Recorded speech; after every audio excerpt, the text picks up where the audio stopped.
Comfort is not relaxing you. It is erasing you. Slowly. Quietly. Every time you choose what feels good instead of what builds you, you lower your authority. Not tomorrow. Now. You think comfort is rest. It's not. It's sedation. It dulls your edge. It softens your standards. It teaches your brain that pressure is optional. And once pressure becomes optional, discipline disappears. And when discipline disappears, authority collapses. Nobody announces it. Nobody sends you a warning. But people feel it. They feel when you avoid tension. They feel when you hesitate. They feel when you speak carefully instead of decisively. Authority is built on internal pressure tolerance. The ability to hold discomfort without flinching. The ability to move forward when you'd rather scroll. The ability to confront when you'd rather stay liked.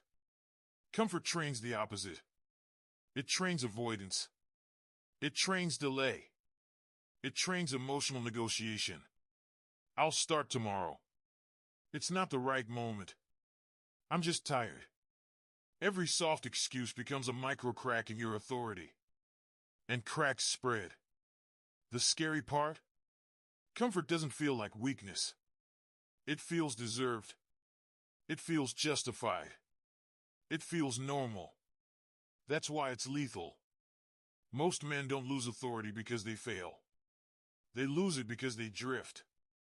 They get comfortable in mediocrity. Comfortable in distraction. Comfortable in being average. And average presence never commands respect. You can't build power on a soft foundation.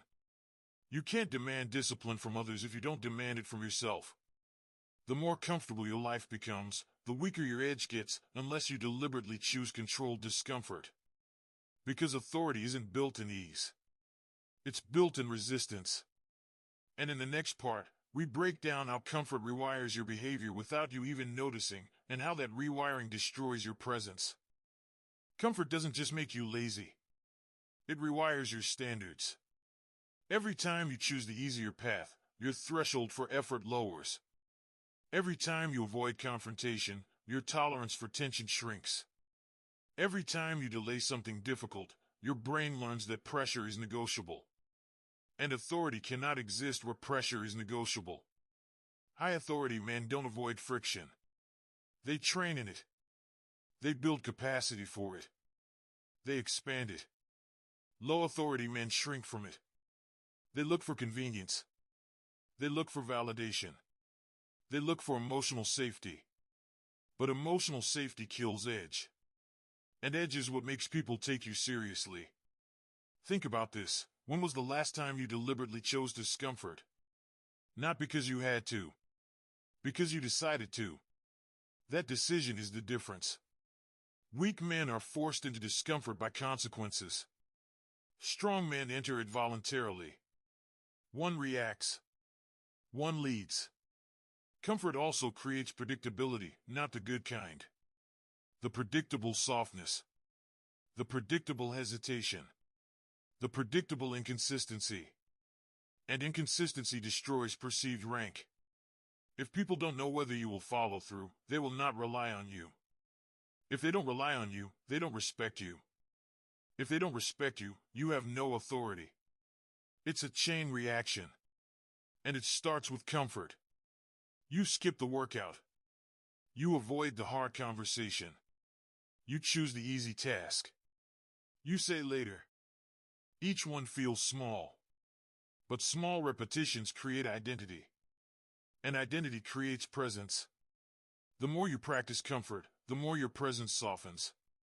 Your tone becomes cautious. Your posture becomes neutral.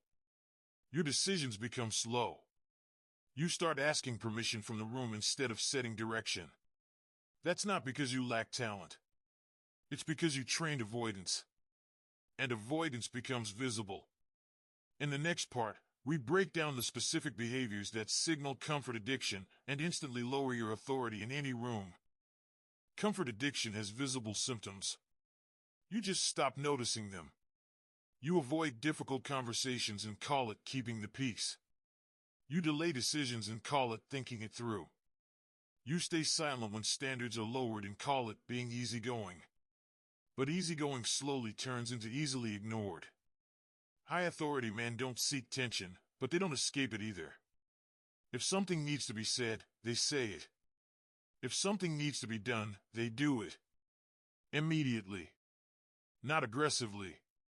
Decisively. Comfort-addicted men hesitate. They overexplain. They soften their tone. They adjust their standards to avoid friction. And every time they do, their perceived rank drops. Another sign is how you handle boredom. Boredom is controlled discomfort. Strong men use boredom to build discipline. They execute routine tasks without emotional drama. Weak men escape boredom instantly: phone, entertainment, distraction. That constant need for stimulation destroys focus capacity. And without focus capacity, authority weakens. Because authority requires sustained attention. Comfort also shows up in body language. Slower movement. Softer handshake. Avoided eye contact. Hesitant speech.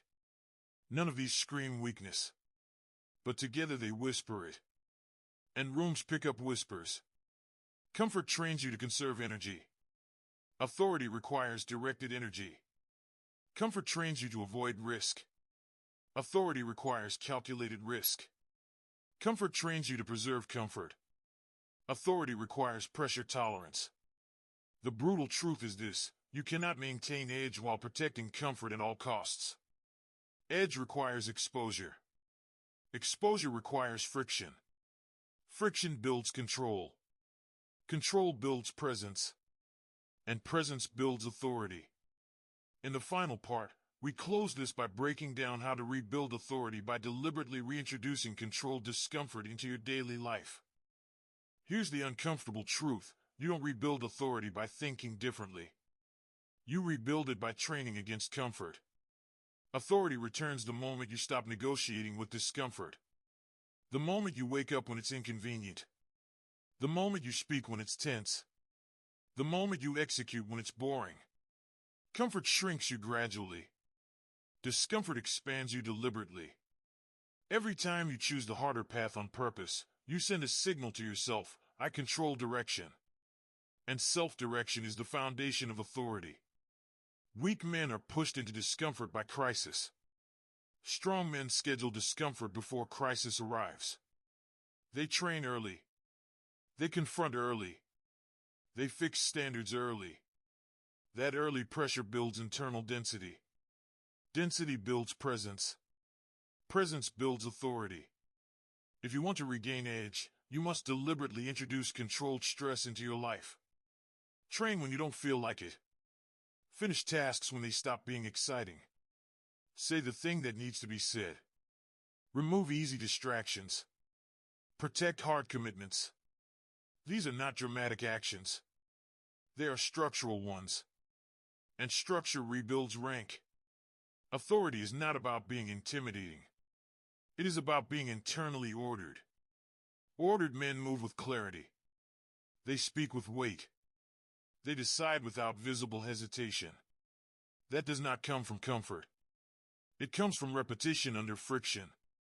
The more you tolerate comfort, the softer your internal command becomes. The more you tolerate friction, the sharper it becomes.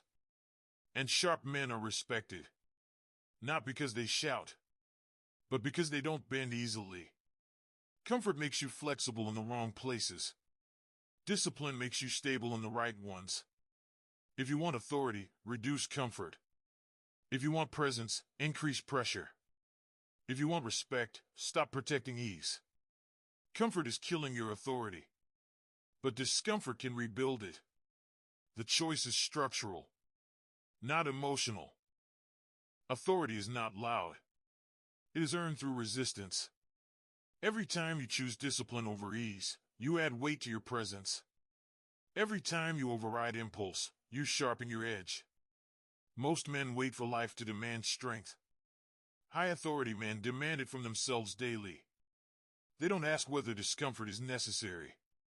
They understand it is the cost of stability. And stability is rare. That rarity is what creates respect. If you remove comfort as your compass and replace it with standards, your posture changes. Your speech changes. Your decisions change. And when your decisions change, your trajectory changes. Authority is not something you claim. It's something people feel when you walk into a room and they sense control. Not control over them. Control over yourself. And that kind of control is built in friction, not in ease.